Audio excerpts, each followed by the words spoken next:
हम जेल भेजबऊ गई बलमा सऊ नंबर बोलऊ गई जेल भेजबऊ गई बलमा सऊ नंबर बोलई गई घर से ससुरे गाड़ी गई गई बलमा सऊ नंबर बोलई गई घर से ससुरे गाड़ी गई बलमा सऊ नंबर बोलई गई तोहरे भाभी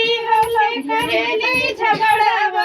जब तोहरे भाभी हमसे करेली झगड़ावा उनहु के यार भड़ा कहलाई बलमा सऊ नंबर बोलऊ गई उनहु के यार भड़ा कहू गई बलमा सऊ नंबर बोलई गई उनहु हम जेल करावऊ गई बलमा सऊ नंबर बोलऊ गई तोहरा जेल करावई गई बलमा सऊ नंबर बोलई गई ताला दई के चाभी लेके आया बलमा ताला दई के चाभी लेके आया बलमा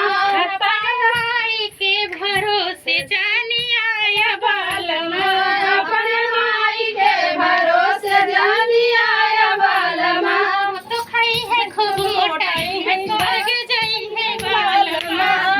तो खाई है खूब मोटाई है स्वर्ग जाई है बलमा ताला दई के चाभी लेके आया बलमा ताला दई के चाभी लेके आया बलमा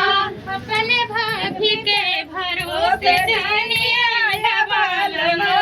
अपने भाभी के भरोसे जानी आया बलमा तो खाई है खूब मोटाई है अलग होई है बलमा तो खाई है खूब मोटाई है अलग होई है बलमा ताला दई के चाभी लेके आया बलमा ताला दई के चाभी लेके आया बलमा अपने भाइयों के भरोसे जानी आया बलमा अपने भाइयों के भरोसे जानी आया बलमा तो खाई है खूब मोटाई है झगड़ा करी है बलमा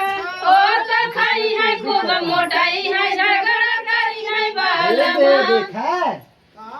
ताला दई के चाभी लेके आया बलमा ताला दई के चाभी लेके आया बलमा जाने कराए